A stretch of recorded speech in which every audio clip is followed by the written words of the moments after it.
Hey there, everybody, and welcome to today's Training Industry Leader Talk, Preparing Leaders to Lead Through Change. Today's event is sponsored by GP Strategies, Canvas, CLS, the Regis Company, and Impact. I'm Elizabeth. I'm the marketing director here at Training Industry, and I'm so happy you decided to join us for our next session with GP Strategies entitled The Leader's Compass, a framework for navigating constant disruption. Before we get started, just would like to quickly review our housekeeping items to help you stay engaged with the session. Throughout today's event, please feel free to use the chat for any comments you have and submit any questions you have in our Q&A window. All of our questions will be addressed during the event or at the end during our Q&A section. If you haven't found that chat yet, go ahead and do so now. Let me know how you're feeling energy-wise. Are you fueled up and ready to go, or do you need to go grab that next cup of coffee? Let me know. Once the session ends, a brief survey will appear in your browser. We would appreciate your thoughts on today's program. And of course, all of our sessions are being recorded and will be archived on trainingindustry.com. You'll receive a follow-up email from us with a link to all of our on-demand sessions that you can review again or share with your team. If this is your first event with Training Industry, a special welcome goes out to you. Training Industry exists to make connections among learning and development professionals like you. We offer resources to support your role in L&D through live events like today's Leader Talk, articles on our website, our magazine, in-person conferences, research reports, our podcast. We have a membership community where you can connect with peers, access exclusive resource, and get AI-powered support.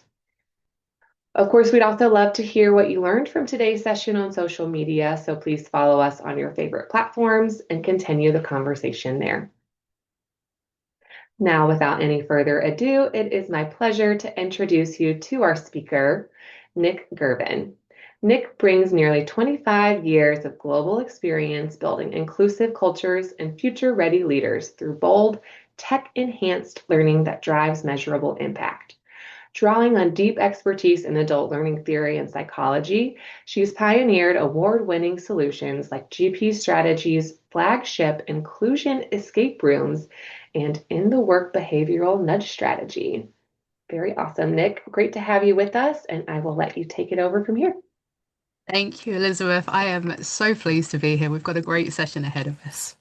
Okay, let's just get sharing, and here we go. Okay, hello everyone, and thank you for joining me as we explore the Leader's Compass, a framework for navigating constant disruption. So why a compass? Well, maps assume that the terrain stays still, that the world looks the same long enough for us to chart it. But compasses, they work when we don't have that luxury, when the ground is shifting under our feet, but we still need to know which direction to head.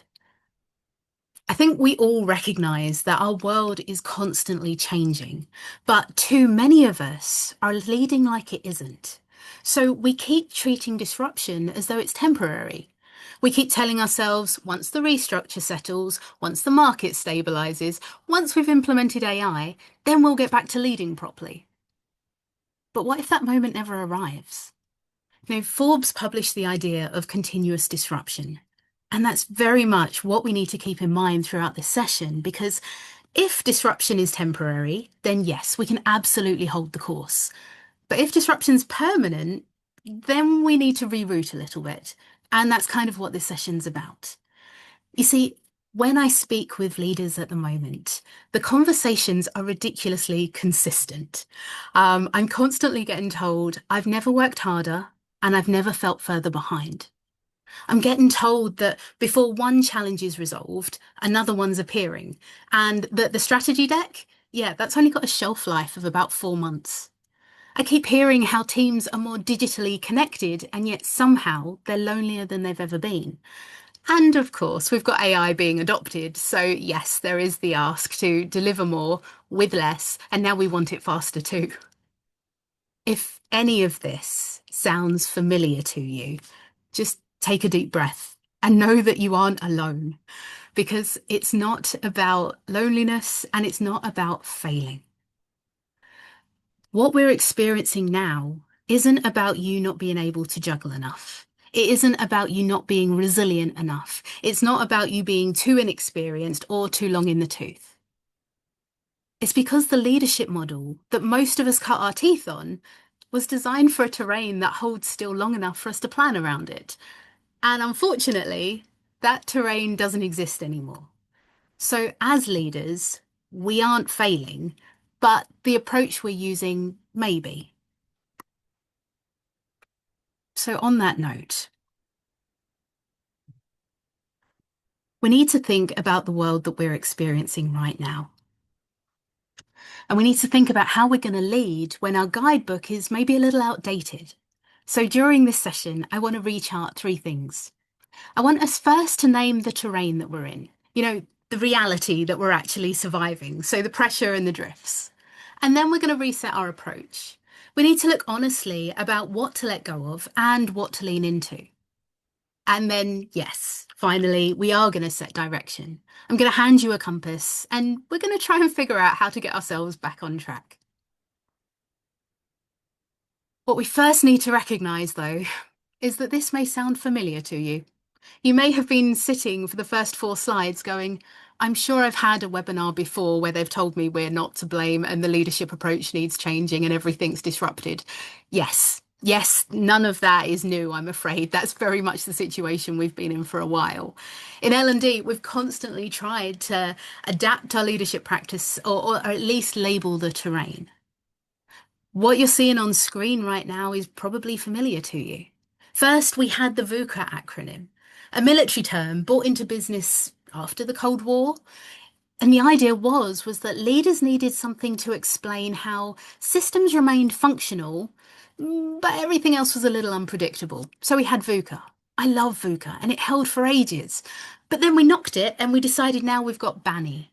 It was a response to VUCA because things just weren't uncertain, they were breaking. So the human experience, anxiety, confusion, emotional fatigue, these were now being considered alongside our structural fragility. But no, we didn't stop there, and now we've got NAVI. So NAVI came about because the previous two acronyms felt too slow. We needed something to capture the intensified dynamics of a modern system. Now, we've only got 45 minutes together, so I'm not going to be unpacking the acronyms because the labeling isn't the point I'm trying to make here. The point is, yes, we have been through many changes. The labels can't outlast the situation. The conditions keep changing. And if it was just one or two conditions changing, we could fall back on what we know. But what we're in now, it's not a singular crisis, it's the polycrisis. That's very much why we've got economic pressure and tech disruption and climate anxiety and geopolitical instability and workforce fatigue. All of these influences are happening at once. They're feeding on each other, amplifying each other. And that's what makes the conversation a little different to what we've spoken about before. We are juggling more now than ever. And this opening isn't set to terrify you or send you nervously into the corner. It's just recognizing this is the norm. This is today. We're juggling a lot. So, on that note, I would love to explore your world a little bit. And I'm going to ask you to be really honest with me. I'm about to ask you for three words, and I would love for you to type them into chat as we go.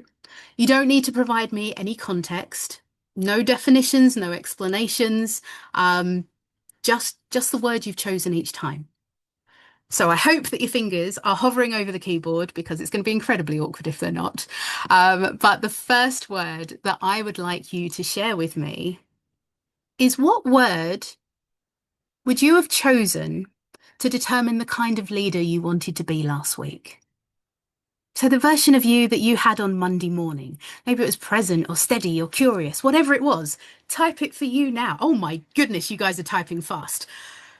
Wow, okay, so we've got intentional, we've got authentic, we've got servant, we've got passionate. I love this.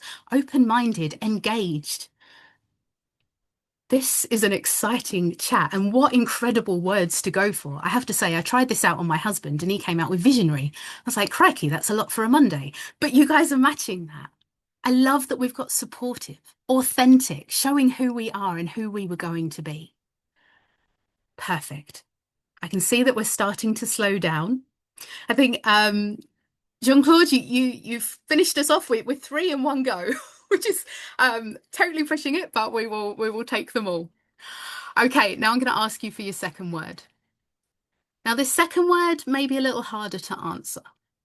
Sit with it for a moment, but let's see what you've got.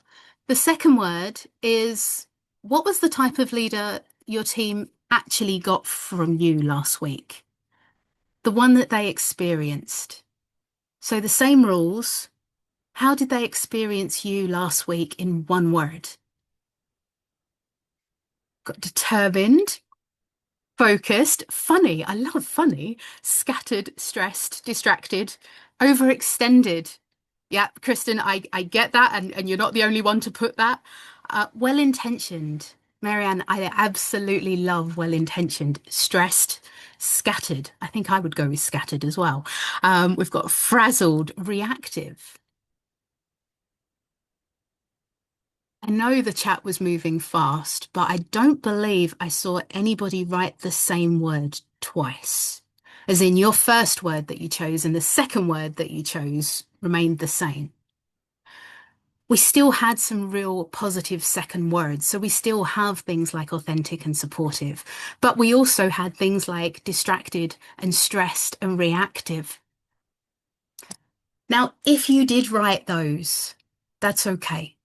Because what we need to acknowledge is the fact that you didn't set out to be scattered last week. You didn't set out to be overwhelmed or exhausted. Something happened between your first stage and your second stage. You got rerouted. And that's the bit that I do want to talk about today, because the reality is that chances are your team didn't get to experience you 100% in your first word. They experienced what was left. What was the result after the pressure got to you? So now I'm going to ask you for the final word. And this last word is, if you were pulled from a positive first word to a more stretched second word, what rerouted you? Just one word again. What rerouted you? Was it an instinct, a deadline, a person, a fear, a habit? We won't be reporting these, but it's just fantastic to see what we've got here. So we've got conversation, we've got the environment, we've got the workload, we've got mindset. Mindset's a fantastic one. Complaints, priorities, load, reduced resources. That's absolutely one that's showing up everywhere. Changing pressures.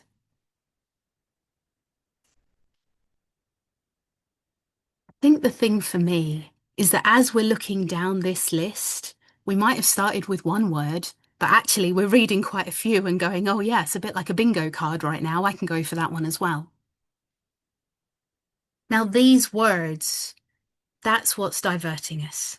That's what's pulling us into the pressure. So thank you for being so honest. And I know there were some real personal answers there. So I promise you they won't go anywhere else. But what we needed to do was recognize where we are. Now, what I found really interesting in the chat right now is there wasn't an answer that said AI. You know, if the headlines were to be believed, AI is this boss level disruptor. What you've just demonstrated is that actually AI is just another amplifier on top of a whole load of diversions. We've got deadlines sitting on top of habit, sitting on top of fears, sitting on top of somebody else's urgency. And that's what we're here to address today. Because leaders aren't just experiencing one reason to divert from word one to word two. We're sitting in the middle of many, many pressures. So let's talk about those pressures. I tend to call it the pressure point. This is us in the middle. So we've got pressure coming down from above. This is the ceiling of expectations from the board, the CEO, the market, the shareholders, the investors. All of these people are telling us the familiar do more with less faster. The ceiling has been coming down slowly for years because senior leaders themselves are under enormous pressure, which means we're under enormous pressure. But it's not even just that the ceiling's coming down. We've got the walls. The walls are made out of our environmental pressures, the bits that I mentioned earlier, so like the geopolitics, the AI, climate regulation, and if we're honest, whatever else the news wants to throw at us this week. Every headline is a constraint. And every constraint takes a decision off the table, which means that the space in which we're leading in is becoming narrower. So we've got the ceiling coming down, we've got the walls coming in, and oh my goodness, the floor's coming up too. Because the floor is the expectations of our teams, our direct reports, and our peers. The people who need us to be human and make sense of all the things that we're still trying to figure out. And of course, they want us to hold everything. But actually, our job isn't to hold everything, it's just to hold the space. So, with that in mind, I just want to check in with you again. How are you doing? If you are experiencing just one of these pressures, give me a thumbs up. If you're experiencing two or more, can you give me a little heart emoji? And do you know what? If you go, Nick, I do not know what you're talking about. There are no pressures right now. Go on, show me a smiley face. Okay, that's a lot of hearts. We've got a few thumbs up. I'm not seeing any smiley faces yet. Okay. So I'm guessing we're all feeling the pressure right now. This isn't completely alien to us. We'd love to be in a situation where the pressure wasn't knocking us over, but the reality is that it is causing a slight reroute. So what happens when we're under this in pressure? And yes, we've also got internal pressures on top of these as well. I should have had another angle coming through. Because life doesn't stop when work gets a little bit more challenging. And I know when I'm under pressure, my husband will notice it and he'll stop asking, "How was your day?" And he'll just start asking, "What do you need?" And that is a major shift for me to recognize, okay, there's that internal pressure too. When we are under sustained pressure for a prolonged period, something shifts biologically. We go into low battery mode. And in terms of how we show up at work, what that means is that our focus starts to narrow. We just focus on what's on fire. We become a lot more task focused because, if we're honest, tasks feel finishable. They feel far more manageable. So we're less likely to cancel the report we have to write. We'd rather cancel the one-to-ones or the team meetings because, hey, that presentation needs doing. Without realizing, we're stepping back from the messy humans. And we stop asking our teams how they are because we're a little bit worried about what they might say. None of that is done consciously. We are not choosing to care less. It is more likely our subconscious thought prioritizing what feels survivable right now. What I'm describing isn't a character flaw, and it's not just one or two of us that it's happening to. It's a pattern. And excitingly, that pattern has a name, and I'm pretty sure you've heard about it already. Because that pattern is called drift. The uncomfortable thing about drift is that it doesn't feel like drift when you're doing it. It feels like leading. And that's why we've all been calling it leadership drift.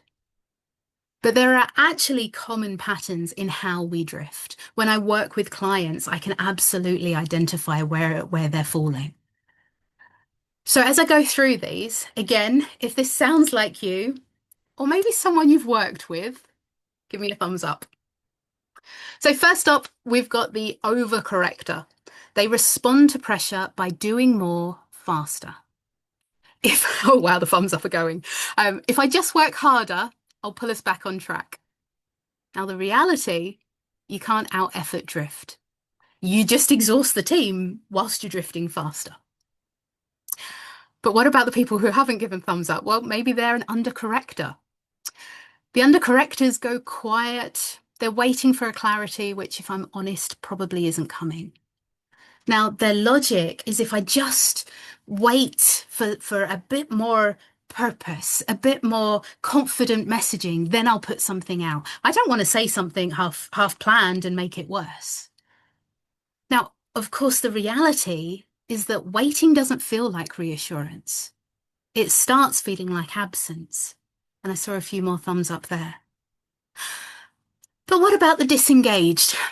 I tend to think of them as the withdrawer. They shrink the job down so that they just focus on what feels safe and what feels familiar. Now, their logic is, I can't fix everything, so I'm just going to hold on to the bits that I know I can do well. Again, the team's going to interpret that and they're going to see you retreating. And once they think you've left the room, they're going to start drifting too. Now, why am I telling you all of these different types of drift? I'm telling you because it matters. My favorite piece of research, yes, I have a favorite piece of research, was actually from Gallup. And it was a few years ago, and it was around team engagement. And they discovered that 70% of teams' engagement comes from their manager, not the values or the execs or the posters in reception. It's their manager. So that means that when we're drifting, our teams are going to feel it before we do. And we can recognize that in their behaviors, even if we don't recognize the drift in our own. So we're going to start seeing them escalating more. We're going to see them maybe asking for your permission more, whereas previously they would have just run with it. They're going to hold back a little bit. They're going to take fewer risks. And again, none of this is conscious. It's a reaction because they've stopped knowing where you stand. So I guess that brings me on to the next question, which don't worry, you don't need to put this in chat or do any emojis. But over the last 7 working days, do you think your team have seen you leading or have they seen you drifting a little bit? And maybe if you're feeling confident and you go, no, they've definitely seen me leading. Great. Okay. Let me ask you another question. Were any of the things that you were doing last week building a team that could thrive without you in the room? It's a bit of a stickier question. And it's okay. There's a reason for that. Because despite a whole host of leadership training over the past 5 years focusing on it, most of us haven't been trained to build a team that can thrive without us. We learned to be the ones who they needed. Our manuals taught us to wear the cape and save the day and carry everything on our shoulders and be the ones who knew. It's well-intentioned, it's noble, and it's at risk of creating a whole load of bottlenecks. Because when the world is moving this fast, one person with the answers can't be leadership anymore. What it actually is a single point of failure. So what do we do? Well, we need to enable those around us. So to do that, we need to shift our leadership approach. We need to put down the cape of the hero, and we need to start thinking like a guide with a compass. When we think of the hero very much had all the answers, the one with the direction, they're leading out front. But what we need from the guide, we need them to lead from the middle. We need them to know exactly how to bring people with them, how to give them ownership in a world that's maybe a little overwhelming. Now, the bit where modern leadership advice gets it a little wrong is we keep telling leaders that they've just got to get comfortable with uncertainty. They tell us that certainty doesn't exist anymore, which isn't quite right. You see, certainty hasn't disappeared, but it has moved. So when we were hero leaders, we were absolutely certain about the answer. But moving to being a guide leader, we can still be certain about the direction. It just means that that certainty is being distributed across the team so that we can have that confidence as a scalable thing rather than something that's just sitting with us. So I guess my question to you, again, you don't have to put this in chat. Where's your natural preference? Are you a hero leader Are you a guide leader? And what were you promoted because of? I know for me, I was promoted for being a hero leader. I'm the kind of person that will get things fixed and come up with an answer when we're not sure what to do. So moving to the idea of a guide leader in that don't be out front, be in the center and don't have the answers, allow time for sense making, that feels a little bit more involved. But it's okay because I can make the shift. And I love, Laura, you've put in chat, your preference is to be the guide. The forced word is fabulous, is the hero leader. And you're absolutely right. So many of us have been forced into hero leadership. So how on earth do we come out of it when that's where our organizations have placed us? Well, the good news is that what we can do is lean into two lifts. And we've got them on screen, and we've already alluded a lot of these in the chat. Psychological safety is absolutely essential for it. If I had to distill this movement into two things, I'd say first, stop having all the answers. What we're actually going to move from is the answers to the idea of sense making. And sense making is about psychological safety. It's about helping a team react to what's happening before they act on it. Because honestly, if we're the only ones reading the situation, we've got a whole team that are just sitting there waiting. Now, the second is agency, making sure that the team knows exactly what's still theirs to shape. Don't sit in threat. The reason we need to get them into agency is because if you're the only one making the moves, they're going to stop looking for their own. Now, both of these lifts matter, and I'm going to be brutally honest, both of them are far harder than they sound because we've trained ourselves away from them. For years, we were paid to be the ones who joined the dots and who spotted the opportunities. Brutal honesty, AI can do part of that in a few seconds. The deciding bit isn't ours to hold alone anymore. The terrain moves too much. So our role isn't arriving at the answer. It's arriving with the direction and building the answer with the people who then go on and deliver it. When I think of my team, I know which of these lifts would make the biggest impact on them right now. It doesn't mean that I'm not focusing on the second, it just means that's where my conscious effort's going. But I want to tell you a story. This is actually one of my favourite stories. I'm sure some of you have heard it before, some of you may have even told it before, but it captures the need for the shift better than anything I've discovered. We've got a team. They were tasked with making their way through the dense jungle. Now, their leader didn't hesitate. They strode out in front, grabbed the machete, declared followed me, and started slashing away at the vines and the trees, clearing a path. It was fast and it was impressive. It was decisive. The team started trailing behind them. Now, halfway through the journey, the leader realized that the chopped vines could be useful later. They turned to the team. Team, start collecting the vines. We're going to need them. Okay. Yeah, it was a messy task, but the team set to it. Now, no surprises. The team fell behind almost immediately. But the leader was far ahead, moving quickly. They hadn't noticed. They were so busy pushing forward and clearing new ground. By the time they looked around and they realized that the team wasn't with them, they were deep in unfamiliar terrain. So they climbed the top of the tallest tree and they looked around. They made a rapid assessment, spotted the team, and shouted down to the team, "Hey, team, we're in the wrong jungle." Now, the leader hadn't paused with their team. The team hadn't had the opportunity to read the terrain. They hadn't had the opportunity to maybe share something they'd spotted that the leader had missed.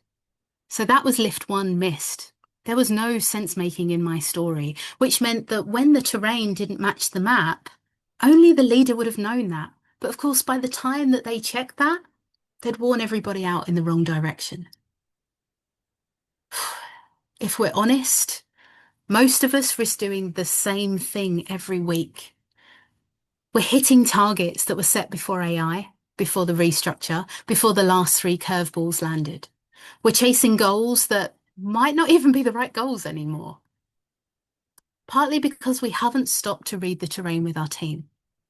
We're the only ones that can notice whether a goal needs changing. And most weeks right now, we don't even have time to do that. And let's think about the team. What were the team doing? Well, the team were collecting vines. They were following instructions. They were waiting to be told the next thing. So they weren't uninvolved, but they were definitely uncertain.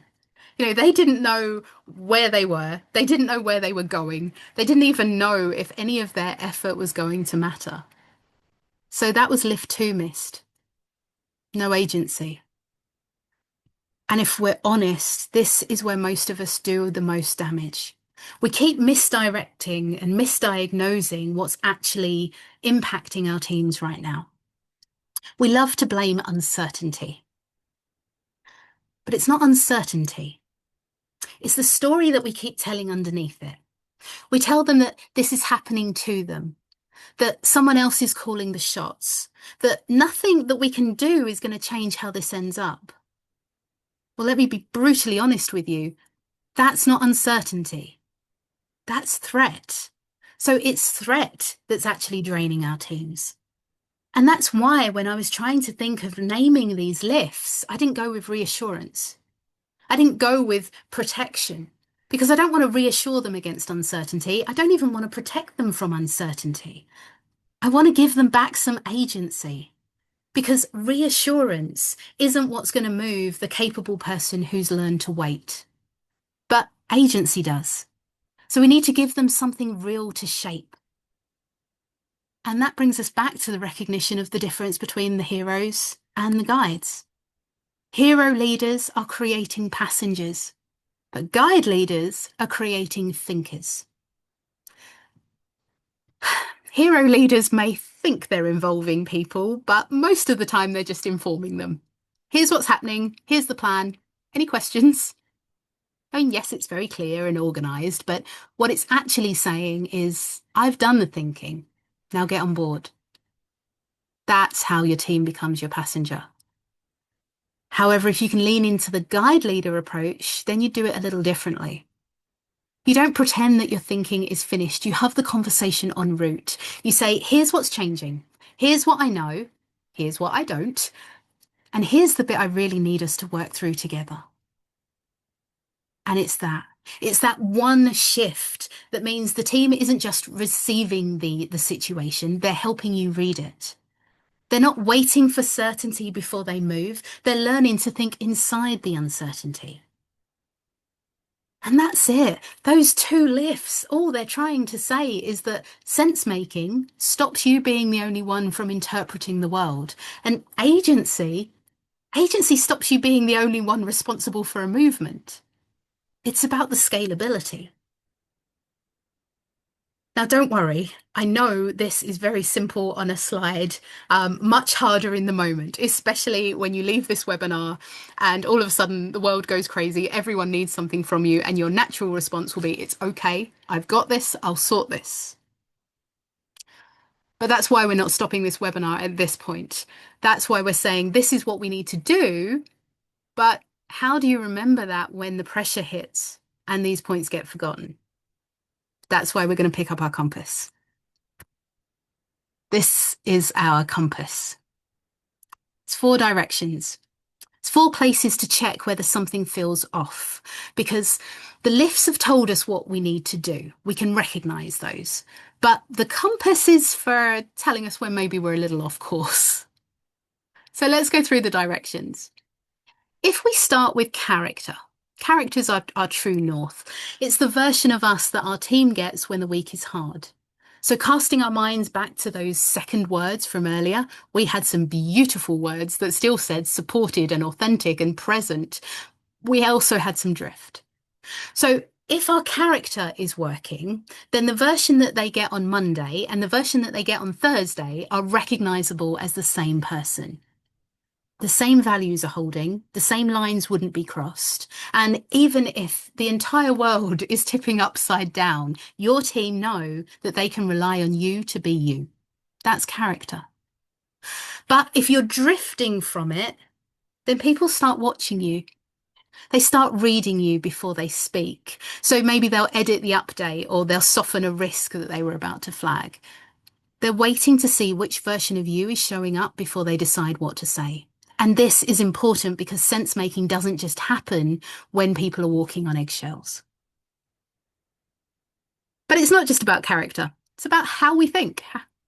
So let's talk about critical thinking. Critical thinking is how you stop your first response becoming everybody else's confirmation. We live in a time of AI and immediate answers, but critical thinking is about visibly challenging those hasty assumptions or those superficial recommendations. Done well, your team won't be watching you race to the easiest answer just because people need certainty. They'll see you questioning the data. They'll see you thinking about the ethics. And even if you do move hastily, even if you do make a snap decision, they'll know that's not the end of the story. You're going to be checking in. And if you have to fail fast and change direction, you've got the confidence that you'll do that. But if you're not demonstrating critical thinking, then yes, you'll still jump quickly to that resolution and nobody will challenge you. A bit like our story in the jungle. Everyone's just going to run with you. And this is a huge concern because actually agency doesn't count for much if the team is only being invited to help with the wrong answer. So that brings me to creativity. Creativity is about the room that you lead for a different answer. And of course, the belief that there can be a different answer. When it's working, your team are bringing you ideas that weren't on your radar. They're asking questions that may reframe your thinking. They're telling you when you're leaning too heavily on a solution you had yesterday that isn't going to work today. But if your creativity is a little bit off, your team are going to stop volunteering. They're going to wait to see what you reach for first, and then they'll just match it. The team gets really efficient at agreeing with you, but they stop thinking about what else might work. Which, of course, reminds us that agency without permission to reshape the answer is just a reversed reassurance. And finally, we've got connection. Connection is who's actually coming with you, not who's on the invite. Now, I really love this one because we keep talking about sense making, but if we don't understand the connection between us and the team, then we're only doing it with half the picture. So connection, when it's done well, it's not about what you're sending, it's about what your team's giving you. Whether they feel seen enough to challenge you, whether they feel safe enough to ruin your Wednesday with some bad news. If we're drifting away from that connection, if maybe we've gone too task focused and shut that personal side down, then the updates keep coming, but maybe the truth stops. You find out about the real problem from someone else about 3 weeks later than you should have. And that's it. That's the compass. It is just 4 directions, each one a landmark that shows us where we're on track and, of course, where we've drifted. And if I'm really honest, I'm sure that one of them's been nagging at you a little bit. One that you've heard and you've thought, oh, this is me. I probably need to pay a little bit more attention in that direction. It's okay. That's all of us. A compass doesn't point in every direction in one go, and it changes where it points to. It's the same with us. So have a look at the 4 points. You don't have to write them in chat, but recognize which one you need to pay attention to right now. Which one's been maybe hindering or a little bit off course? And start to think, okay, like with a compass will tell you a direction, but it can't necessarily see what's around you. What's the action that you can do after this webinar that will help you see around you? That's the exciting part. That's the bit where you get to take your own agency back. Now, I'm not saying change the world. I'm not saying change yourself. I'm saying look for the landmarks that you can navigate with. So if, for example, you chose character, maybe go and have a conversation with a direct report that you really trust and just ask them, what version of me have you been getting recently? Now, of course, the challenge is not answering it, it's just listening to what they're doing. If you chose critical thinking, think about the past few sessions or decisions that you've been asked to answer and say, who posed that question? It's really easy to answer somebody else's question, but that question may be wrong. Maybe you chose creativity. Creativity is my favorite. Go and think of a solution you've just come up with and go and talk to somebody who leads in the opposite way to you. Ask them what you're missing. Listen to the answer that irritates you, because I guarantee that's where the best disruption comes from. And if you chose connection, think of three things that your team used to bring you 6 months ago that now they're not bringing you. What's changed?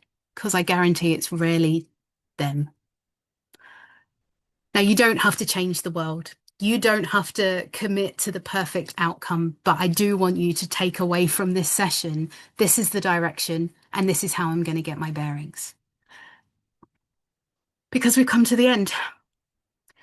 We opened with acknowledging that the terrain has shifted, that VUCA became Bani, Bani became Navi, and disruption is probably one of our only constants. We recognise that we're in a new terrain, that our practice needs rerouting, but we've also acknowledged that it's not easy, and that's why we've got our compass. But that small move that you've got in your head right now, that's going to be the first step in creating the new guidebook that leaders can follow.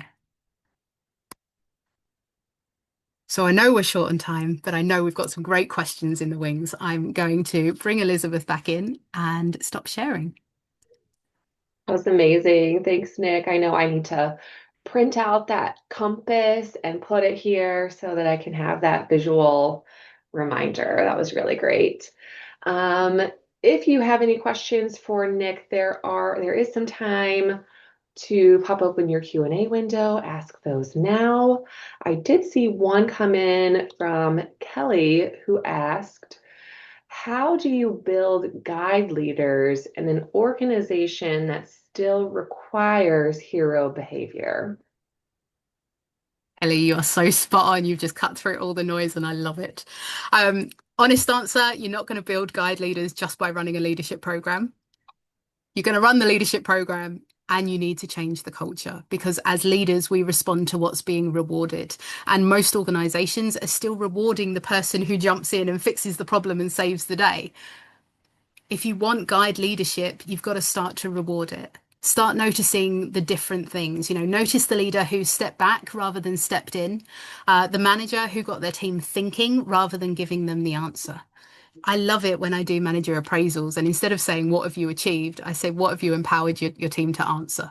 And I think that's a really nice way to get that guide leadership focus happening. A really good shift. Okay, how about this question? How do I lead with care without becoming the emotional dumping ground? Great difficulty. I learned this one the hard way. Caring about people doesn't mean carrying everything for them. You can listen, you can check in, you can be present, but you also need to know where your responsibility ends. Sometimes the most caring thing you can do is say, I'm going to help you with this part. You need to own that part. Because without boundaries, we end up exhausted and resentful. But with them, we can keep showing up for the people around us. So it's all about agency. Perfect. Let's see. And I do see some people asking about the slides. We will send a copy of the slides in our follow-up email. So keep an eye out for those in your inbox. And I see this one last question here from Jennifer. What's a key tip you have to balance the time it takes to think creatively while results are expected relatively quickly? Jennifer, fantastic question. We tend to think that by pausing and thinking creatively, we're going to delay it by days. We don't need to. If it's a case of just taking 5 minutes and talking to the three nearest team members that you can access, do that. 5 minutes delay is not going to stop the world. So it's just a case of being curious in the moment, pausing it long enough to have a quick sense check, and then coming back. You'd be amazed what you can accomplish in that time. Right, with that, Nick, I am going to wrap us up. Once again, thank you so much for these insights. It was really a really wonderful session, and you're getting lots of great kudos here in the chat. So thanks again for being with us. Not at all. Thank you for having me, and thank you everyone for joining me. All right, everybody, we are going to take a quick break. You've got about 15 minutes before our next session begins. We'll be hearing from Mike Vaughn for their session, Why Judgment Under Pressure is the New Leadership Advantage. This is presented by the Regis Company. So stick around and we'll see you back here at the top of the hour for that next session.